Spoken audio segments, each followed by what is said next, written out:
Yo, what's going on, homies? It's your boy Stumped back from the OPTC video, and in today's video, we're taking a look at possibly the best Pirate Rumble team in the game right now. Yes, this particular team kind of crept up out of nowhere with the release, obviously, of Yamato for part 1 of the One Piece Day Celebration, but mainly through the Verse Blackbeard character that did come for part 2. INT has kind of just skyrocketed straight to, like, the top. Whether you guys have them first, second, third, I can definitely see an argument for all of it, but I really wanted to highlight a particular addition to this particular team, being Nami Karina, instead of running it just as a mono INT team. So, we're going to take on some of the challenge fights. We're going to take on the Slashes, the new S-Bear challenge, as well as the Jin fight. We're also taking on the Strength fight over in PK level 150. So, a lot of big boppers when it comes to these particular fights. The Slasher fight obviously has S-Hawk and Roger Whitebeard. They hit very, very hard. Strength Luffy's still a menace. The new S-Bear with his force down mechanic is kind of scary.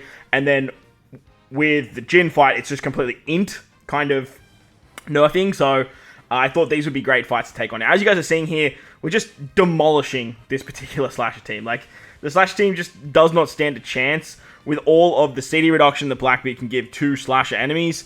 The rollback he has, the nerfing ability he has, the rollback that Nami Karina can provide, and then obviously with Yamato nerfing as well, the enemy just ends up with like negative 15 defense and like negative 9 attack, which means you are not taking damage at all. As you can see, like, Zoro ends up on negative 15 defense, man. Like, negative 15 is crazy. Like, it's wild amount.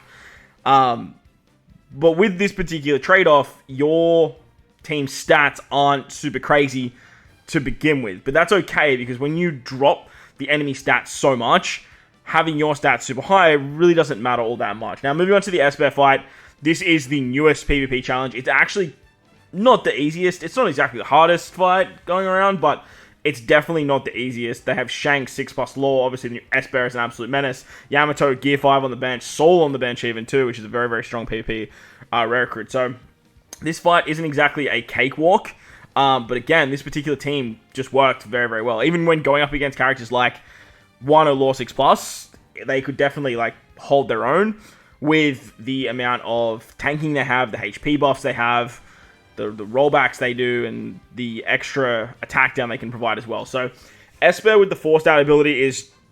Force Out probably the most broken PvP ability in the game. So having a unit that can literally just do this at will for anyone that has the highest CD is kind of scary. And it's for like 15 seconds, which is such a long time. Because if you guys don't know, the Forced Out ability basically removes your passives.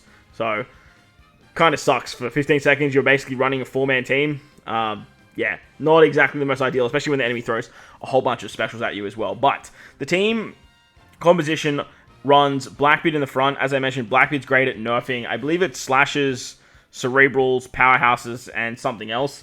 If you verse any of those typings, he's going to reduce their cooldown reduction, reduce their defense, reduce their attack, I believe, as well. And then with his special, he can roll back their special charge, apply a level 10 damage over time, which is very, very strong. It's like 8,000 damage every time they go. Like, obviously the enemy has to attack, and I don't believe it triggers when the enemy uses a special, but 8,000 damage, just like dot damage, is crazy. On top of that, he rolls back specials. So like, if the character that's going to be attacking next has a special, he rolls them back and then they attack. They take all that dot damage, which is just absolutely bonkers. Next, we've got Luffy. Luffy and S-Hawk are basically our damage dealers for this particular team. Luffy satisfies the powerhouse class for Blackbeard as well. Our bench will fill out the rest, so that way we have 5 powerhouse characters. But Luffy hits so ridiculously hard. Once you've dropped all the defense with Blackbeard, Nami Karina, and Yamato, Luffy can basically just board wipe. As long as he stays alive, like he just board wipes everyone. And it's very easy to do this if you keep him in the middle section. Obviously, you want to have heavily investment in your Luffy. If you have posters, I would definitely poster him up to like 120 at least. So that way you can actually get the most out of his damage and his GP burst and all that fun stuff as well. S-Hawk is your other damage dealer, but if you don't have S-Hawk, you could probably run something like Moria for some half stat shenaniganry. But S-Hawk, he does so much damage, man. Like, he hits so hard. He's on such a low cooldown as well. And yeah, he's just a character that can just kind of bink out 3 units. Plus, When he does his special, he gives level 7 defense, which is great. He gives himself auto heal as well. And then the whole bench of slashes, so when they come in, like he's giving them the slasher buffs, on top of just being an int buffer as well, which is really, really nice. Yamato in the middle, she is here for, like I said, debuffing, just like Blackbeard's doing. Her special has the ability to wipe out one particular unit as well when she dies. So having her in the middle slot, getting her to take as much damage as possible, is great to get that ability. 9 times out of 10, you're only going to see it once. But when she uses her special throughout the run, or throughout the fight, she's still dropping attack, defense, and speed by level 15, and doing 7,500 fixed damage to 2 targets, I believe, which is an absurd amount of damage for just fixed target. She then applies a provoke ability on herself, and this is actually really, really good for keeping your damage dealers alive, being S-Hawk and Luffy, and then having Blackbeard and Nami Karina alive as well. Once Yamato's gone once, if she dies, like, it doesn't matter, because she's just going to take a unit with her, and as long as you're not versing Sai, like, you're going to be in for a good time.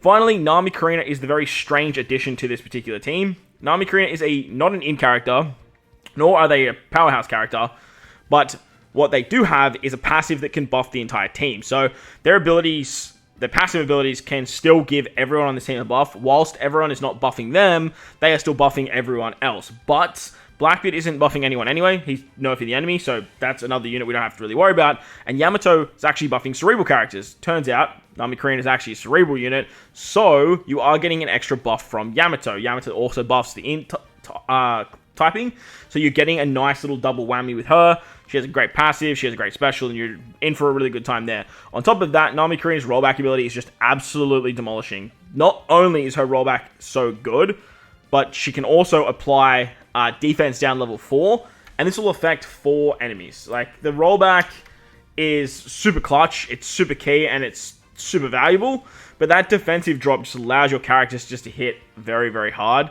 And very, very swiftly. Now, as you can see there, when Yamato dies, like, just taking a unit with her is so damn important, especially when you're going up against something like Strength and you can take down something like Luffy. And as you guys will see here, when the bench comes in after you've just dropped literally all their stats, remember when Yamato dies, she's doing that 15 attack, defense, and speed drop, and that just allows your bench to just go absolutely AWOL. So the front line's very, very strong. Then you got your bench of Yudori, Brogy, and Pell. They're just powerhouse slasher characters that work for S-Hawk. They have to satisfy the powerhouse condition for Blackbeard, and it's all hunky-dory. Now, there is one counter to this particular team, and that is the combination of Jin, Sanji, and Wano Law. The 3 of them together just tear shreds through Int. It's a bit unfortunate because Int's obviously so, like, heavily based around powerhouse and driven characters. Obviously, like, S-Hawk is driven, Luffy's powerhouse, Blackbeard's powerhouse driven. Even if you run, like, some of these other characters that aren't powerhouse driven in terms of, like, Atlas, Puddings, and 6+ Bonnie, you're still going to really struggle when it comes to these guys because they just output so much damage. Like, so much damage. The 40% HP cut that Gin does, and then you have the CD reduction from Law, which is just slowing you down drastically, and then Sanji coming in to hit you super hard. It's just not a fun time. But what we do have is versatility with the Int team now, and Int can take down Side very easily with the help of Conus.